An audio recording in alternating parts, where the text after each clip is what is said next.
हमारी इसकी तरफ से कार्यक्रम आयोजित किया गया। क्या क्या मामला हो रहा है यहाँ, क्या बताया जा रहा है? अभी हम देख रहे हैं कि बहुत सारे लोग जो है उनको तस्वीर के माध्यम से कुछ समझाने की कोशिश की जा रही है।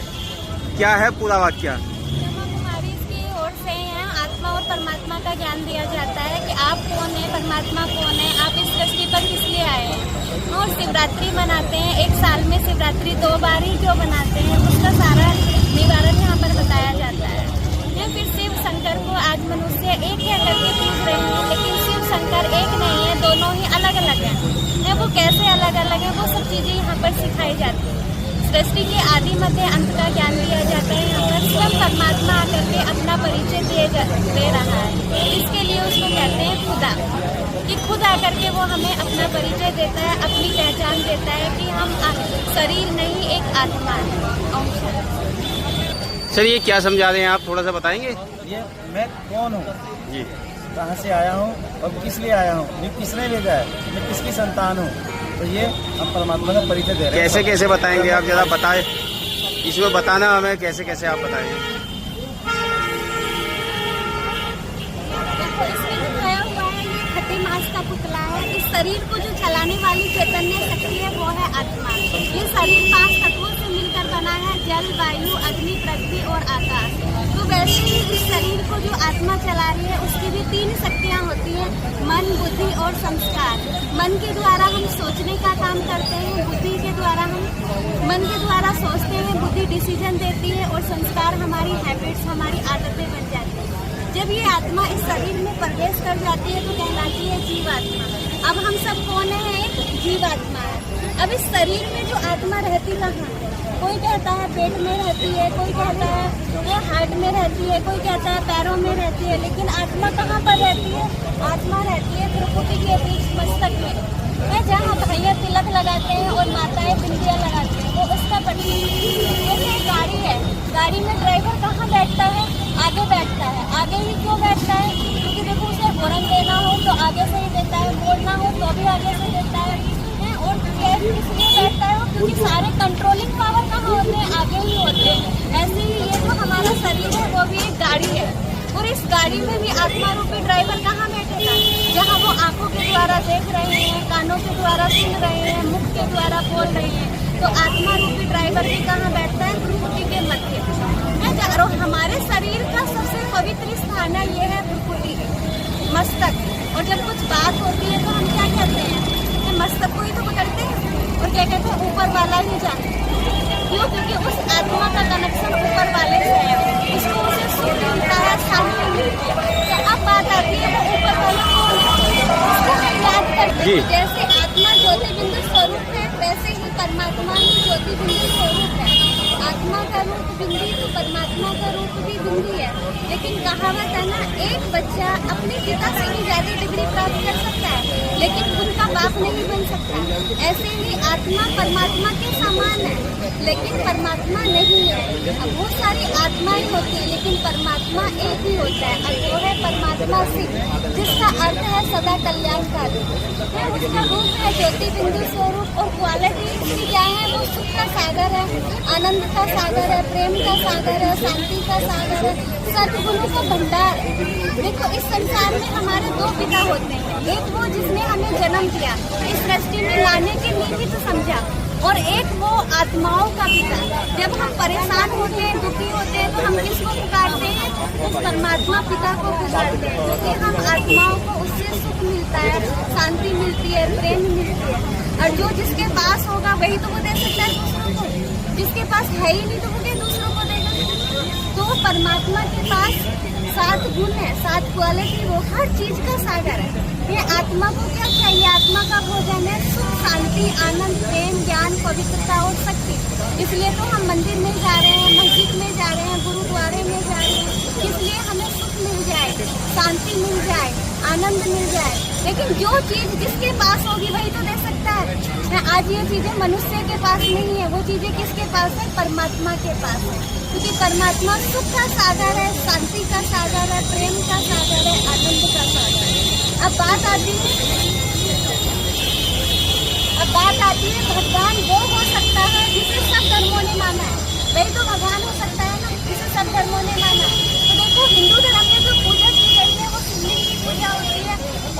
कि भारत के चारों ही कोनों में विराजमान है। आप जाओगे रामेश्वरम में जाओगे, वहाँ पर भी राम के सर कौन है? शिव को दिखाया हुआ है। राम ने भी किसकी पूजा की? शिव की पूजा की हुई है, जो पड़ता है दक्षिण दिशा की ओर। आप अमरनाथ में जाओगे, वहाँ भी किसकी पूजा होती है?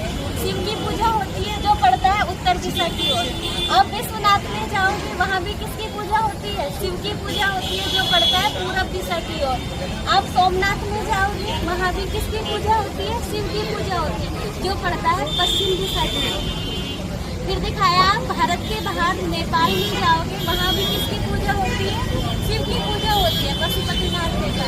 अब ये हो गया हिंदू धर्म में किसको माना? शिवलिंग को माना है। शिवलिंग का दूसरा नाम है ज्योतिर्लिंगम। फिर ये दिखाया मुंडन लोग भगवान पूजा को नहीं मानते, मूर्ति पूजा को नहीं मानते। तो उन्होंने क्या कहा? उन्होंने कहा जो हमारा अल्लाह है वो क्या है? नूर है। नूर अर्थात प्रकाश। हमने उसे ज्योति कहा, उन्होंने उसे प्रकाश कहा। बात फिर आप यहाँ जाओगे, जापान में दिखाया है लोग क्या करते हैं? एक कैंडल जला देते हैं, या उस पर अपना ध्यान एकाग्रित करते हैं और कहते हैं, उसको नाम देते हैं चिनमोनशिन, यानी शांति का दाता। जब हम उस पर अपना ध्यान एकाग्रित करेंगे तो क्या कहते हैं कि उससे हमें शांति मिलती है, सुख मिलती है, पावर मिलती है। गुरु नानक ने उस परमात्मा की महिमा की है। एक ओंकार सत्य नाम अकर्ता अजन्मा अभुक्ता, यानी परमात्मा जो है वो एक है, निराकार है, अजन्मा है, जन्म मरण से न्यारा है, अकर्ता है, खुद कार्य नहीं करता, कराता है दूसरों के द्वारा। इसने दिखाया जीसस क्राइस्ट ने परमात्मा की महिमा की है। God is life, God is truth, यानी परमात्मा जो प्रकाश है, ज्योति है, और परमात्मा सत्य है। उन्होंने कहा I am son of God, मैं गॉड का बच्चा हूँ, मैं गॉड नहीं हूँ। तो सबने किसकी महिमा की है? उस निराकार परमात्मा शिव की महिमा की है।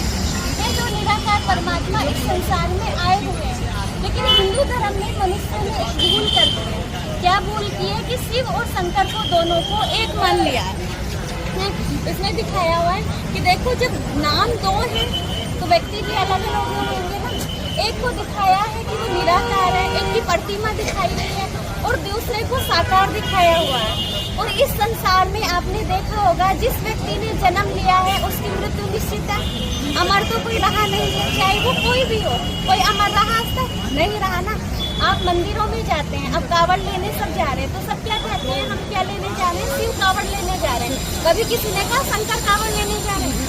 हमेशा आप मंदिर में जाते हैं तो कहाँ क्या कहते हैं? हम शिव के मंदिर में जा रहे हैं। कभी कहा शंकर मंदिर में जा रहे हैं? नहीं कहते ना, कभी नहीं कहते। तो हमेशा क्या कहते हैं? शिव मंदिर में जा रहे हैं। क्या कहते हैं? शिव शक्तियाँ, शिव पार्वती का। कभी कहा शंकर पार्वती? कोई नहीं कहता। हमेशा क्या कहते हैं?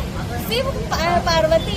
शिव के मंदिर भी जा रहे हैं, शिव कावड़ लेने जा रहे हैं। तो दोनों ही अलग अलग है। अब कैसे अलग अलग है वो हम आपको बताते हैं।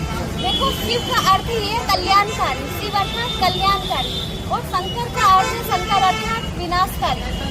तो शिव को ये दिखाया हुआ है कि वो हम सबका कल्याण करता है, और शंकर के लिए दिखाते हैं कि शंकर की तीसरी आँख खुलेगी तो क्या होगा?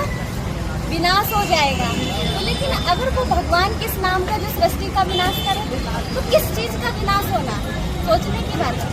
तो शंकर की तीसरी आँख खुलेगी, यानी हमारे अंदर से बुराइयों का विनाश होगा है, जो आज हमारे अंदर आ गए है। काम, क्रोध, लोभ, मोह, अहंकार, ईर्ष्या, द्वेष, छल, कपट, इन चीजों का विनाश होता है। फिर परमात्मा शिव के लिए कहा गया है वो परम धाम का निवासी है, जिसके अनेक नाम है। मुक्ति धाम, परम धाम, शांति धाम, परलोक, ब्रह्मलोक। फिर शंकर के लिए कहा गया है वो कहाँ का रहने वाला है? सूक्ष्म लोक का रहने वाला है, सूक्ष्म वतनवासी। फिर परमात्मा शिव के लिए कहा गया, देखो आप मंदिर में जाओगे 3 बिंदियाँ लगी रहती हैं, डंडे, उसके बीच में एक बिंदु लगा हुआ है। यानी परमात्मा शिव ब्रह्मा विष्णु शंकर का रचयिता होने के कारण त्रिमूर्ति त्रिकालदर्शी त्रिलोकीनाथ है, यानी शंकर को भी रचने वाला है। तो ये क्या हुआ? उसकी रचना हुई और हम क्या है? ये रचयिता हुआ। तो ये इसकी रचना है और ये रचयिता है परमात्मा की। फिर परमात्मा के लिए कहा गया वो निराकार है, और शंकर के लिए कहा गया वो साकार है, और कोई भी साकारी देहधारी व्यक्ति भगवान नहीं हो सकता। फिर शंकर को दिखाया कि हमेशा तपस्या में बैठे हैं। अगर ये भगवान है तो फिर तपस्या किसकी कर रहे हैं? सोचने की बात है कि भगवान को तो तपस्या की जरूरत नहीं है, तो किसकी तपस्या कर रहे हैं? परमात्मा शिव की। उनके सामने हमेशा क्या दिखाया हुआ है? शिवलिंग दिखाया हुआ है और हमेशा उन्हें तपस्या में ही दिखाया हुआ है। अब देखो आप सूरज के सामने एक कागज रखोगे तो जलेगा? नहीं जलेगा ना। अब उस कागज को ही सूरज की किरणों को लेंस पर फोकस करो, ये प्रैक्टिकल कराया जाता है, और फिर उस कागज पर डालो तो वो कागज जलने लगेगा, क्योंकि बहुत सारी किरणें एकत्रित हुई और फिर एक साथ डाली तो वो कागज जलने लगता है। ऐसे ही इन्होंने सोचा कि जब इस सृष्टि का विनाश करना है, इस सृष्टि से बुराइयों का विनाश करना है, तो इसके लिए कितनी सारी शक्तियाँ चाहिए? बहुत सारी शक्तियाँ चाहिए ना। तो एक थोड़ी सी शक्ति से तो विनाश नहीं होगा। तो उन्होंने दृढ़ प्रतिज्ञा की थी कि जब तक मैं इस संसार से बुराइयों को समाप्त न कर दूं, तब तक मैं समाधि में ही बैठा रहूंगा। इसलिए इन्हें समाधि में ही दिखाया हुआ है। समाधि में बैठे रहते। अब देखो ये दिखाया कि शिवरात्रि दिखाते ना, और शिवरात्रि एक साल में 2 ही बार मनाते हैं, और एक नवरात्रों का त्योहार है, और कोई त्योहार नहीं मनाते। और देखो शिव के पीछे ही रात्रि शब्द क्यों जुड़ा है? सोचने की बात है। और नवरात्रि के शब्द, रात्रि का अर्थ है अंधकार, और इस सृष्टि में क्या है? आज अंधियारा है। कौन सा अंधियारा है? अत्याचार, पापाचार, भ्रष्टाचार, इन सबका क्या है? अंधियारा है। जो काम दिन में भी हो रहे हैं वो रात में हो रहे हैं, और रात के काम दिन में हो रहे हैं। आज छोटे छोटे बच्चे सेफ नहीं है। तो परमात्मा को दिखाया शिव अर्थात प्रकाश, एक ज्योति, और शिव के लिए कहा गया है अज्ञान, ज्ञान सूर्य प्रगटा, अज्ञान अंधेर विनाश। यानी जब परमात्मा इस सृष्टि पर आता है तो ज्ञान के प्रकाश से अज्ञानता को दूर कर देता है, यानी अज्ञानता का अंधकार दूर हो जाता है। इसलिए दिखाया है जब हम परमात्मा को याद करते हैं तो उससे हमारे अंदर वो पावर आने लगती है, सुख की, शांति की, प्रेम की, आनंद की। और जब वो पावर हमारे अंदर आती है तो वो बुराइयां दूर भागने लगती हैं। ये दिखाया बुराइयां जो हमारे अंदर असुर छुपे हुए बैठे हैं, ये काम, क्रोध, लोभ, मोह, अहंकार, ईर्ष्या, द्वेष, छल, कपट, ये बुराइयां हमारी सब समाप्त हो जाती हैं। और एक साल में 2 बार शिवरात्रि मनाते हैं। उसका कारण क्या है?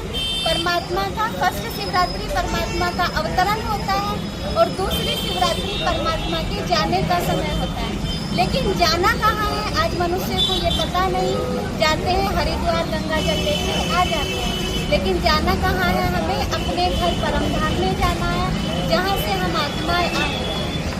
तो भगवान कहते हैं या तो प्यार से चलो या फिर लेके वो सबको जाएगा, छोड़ के किसी को नहीं जाएगा। तो ये वो समय है कि परमात्मा भाग्य बांट रहा है। जितना चाहो आप भाग्य ले सकते हैं, क्योंकि कहावत है ना, जब भगवान भाग्य बांट रहे थे, लाइन में सबसे पीछे खड़े थे या हाथ में छन्नी लिए हुए खड़े थे, जो नीचे कोई रह गया। तो वो समय है कि परमात्मा भाग्य बना रहा है। जितना चाहो आप अपना भाग्य बना सकते हैं। यहाँ पर 7 डेज का कोर्स होता है, निःशुल्क है, कोई फीस, कोई पैसा नहीं है। फिर उसमें आप कौन हो, परमात्मा कौन है, आप इस सृष्टि पर क्यों आए हैं, हमें सुख शांति कैसे मिलेगी, वो सब चीज़ें यहाँ पर सिखाई जाती है। टाइमिंग है सुबह 8 बजे से 1 बजे के बीच, और शाम को 4 बजे से 8 बजे के बीच 1 घंटे का समय है। आप स्वयं को पहचानो, परमात्मा को पहचानो, और अपना राज्य भाग्य ले लो। ओम शांति। तो इनको कहाँ आना होगा? कहाँ है आपका? सैनिक साधन के पीछे हमारा प्रभु मिलन सेंटर है, जो भोपला है, जो मेन रोड मोगापुर की जा रही है। वहाँ पर हमारा ब्रह्मा कुमारी का आश्रम है। वहाँ पर आप जाइए और वहाँ पर जाकर 7 डेज का कोर्स करें। ठीक है। ओम आत्मा सही करना रहती है। भगवान है कौन?